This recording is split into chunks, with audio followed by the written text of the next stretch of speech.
Pride and Prejudice. By Jane Austen. Chapter 11.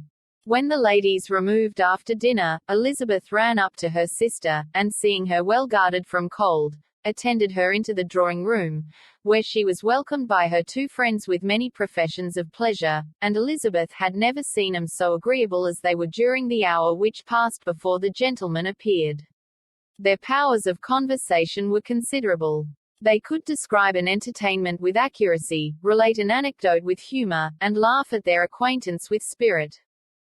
But when the gentleman entered, Jane was no longer the first object. Miss Bingley's eyes were instantly turned toward Darcy, and she had something to say to him before he had advanced many steps. He addressed himself to Miss Bennet, with a polite congratulation. Mr. Hurst also made her a slight bow, and said he was very glad, but diffuseness and warmth remained for Bingley's salutation. He was full of joy and attention. The first half-hour was spent in piling up the fire, lest she should suffer from the change of room, and she removed at his desire to the other side of the fireplace, that she might be further from the door. He then sat down by her, and talked scarcely to anyone else. Elizabeth, at work in the opposite corner, saw it all with great delight. When tea was over, Mr. Hurst reminded his sister-in-law of the card table, but in vain. She had obtained private intelligence that Mr. Darcy did not wish for cards, and Mr. Hurst soon found even his open petition rejected. She assured him that no one intended to play, and the silence of the whole party on the subject seemed to justify her. Mr. Hurst had therefore nothing to do but to stretch himself on one of the sofas and go to sleep. Darcy took up a book. Miss Bingley did the same, and Mrs. Hurst, principally occupied in playing with her bracelets and rings, joined now and then in her brother's conversation with Miss Bennet. Miss Bingley's attention was quite as much engaged in watching Mr. Darcy's progress through his book, as in reading her own, and she was perpetually either making some inquiry, or looking at his page. She could not win him, however, to any conversation. He merely answered her question, and read on. At length, quite exhausted by the attempt to be amused with her own book, which she had only chosen because it was the second volume of his, she gave a great yawn and said, "How pleasant it is to spend an evening in this way. I declare after all there is no enjoyment like reading. How much sooner one tires of anything than of a book. When I have a house of my own, I shall be miserable if I have not an excellent library." No one made any reply. She then yawned again, threw aside her book, and cast her eyes round the room in quest for some amusement. When hearing her brother mentioning a ball to Miss Bennet, she turned suddenly towards him and said, "By the by, Charles, are you really serious in meditating a dance at Netherfield? I would advise you, before you determine on it, to consult the wishes of the present party. I am much mistaken if there are not some among us to whom a ball would be rather a punishment than a pleasure." "If you mean Darcy," cried her brother, "he may go to bed, if he chooses, before it begins. But as for the ball, it is quite a settled thing, and as soon as Nicholas has made white soup enough, I shall send round my cards." "I should like balls infinitely better," she replied, "if they were carried on in a different manner, but there is something insufferably tedious in the usual process of such a meeting.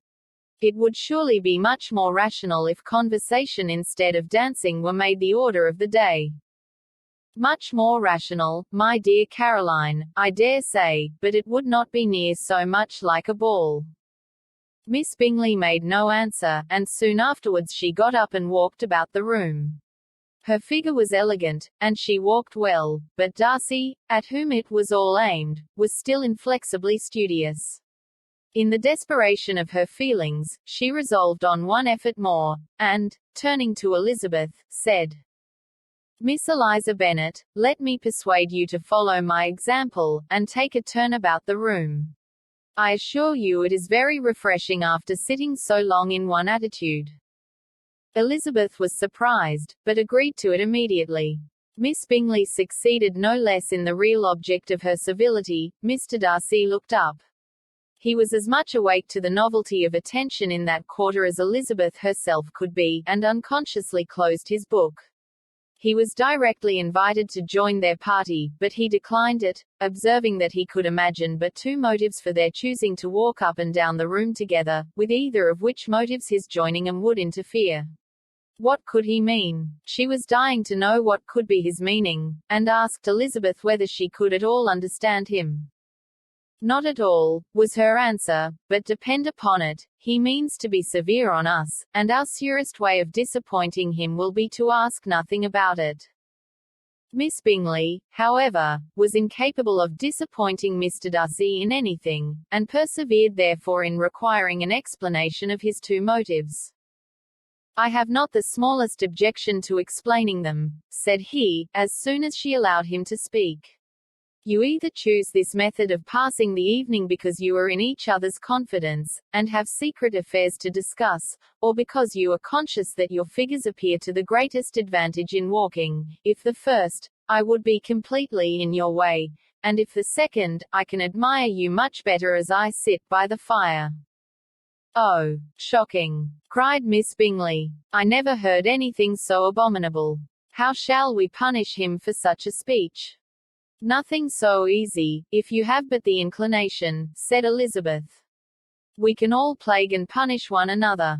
Tease him, laugh at him. Intimate as you are, you must know how it is to be done. But upon my honor, I do not.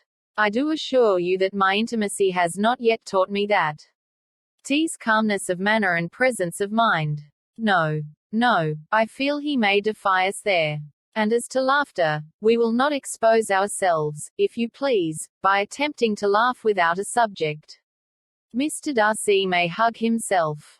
Mr. Darcy is not to be laughed at, cried Elizabeth. That is an uncommon advantage, and uncommon I hope it will continue, for it would be a great loss to me to have many such acquaintances.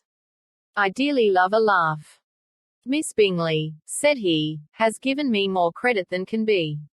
The wisest and the best of men, nay, the wisest and best of their actions, may be rendered ridiculous by a person whose first object in life is a joke.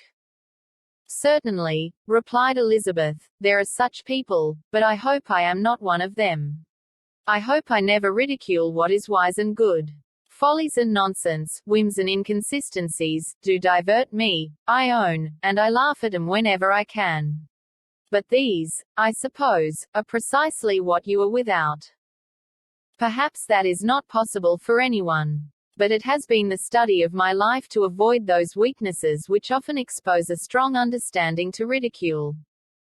Such as vanity and pride. Yes, vanity is a weakness indeed. But pride, where there is a real superiority of mind, pride will be always under good regulation.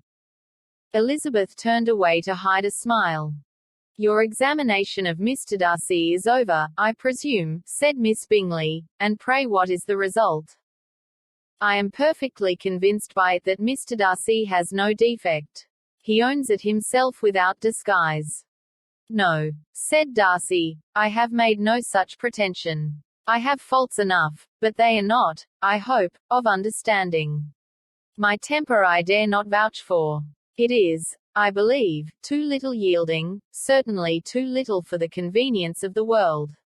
I cannot forget the follies and vices of others so soon as I ought, nor their offences against myself. My feelings are not puffed about with every attempt to move them. My temper would perhaps be called resentful. My good opinion once lost, is lost forever. That is a failing indeed, cried Elizabeth. Implacable resentment is a shade in a character. But you have chosen your fault well. I really cannot laugh at it. You are safe from me. There is, I believe, in every disposition a tendency to some particular evil, a natural defect, which not even the best education can overcome. And your defect is to hate everybody. And yours, he replied with a smile, is wilfully to misunderstand them. Do let us have a little music, cried Miss Bingley, tired of a conversation in which she had no share. Louisa, you will not mind my waking Mr. Hurst. Her sister had not the smallest objection, and the pianoforte was opened, and Darcy, after a few moments' recollection, was not sorry for it. He began to feel the danger of paying Elizabeth too much attention.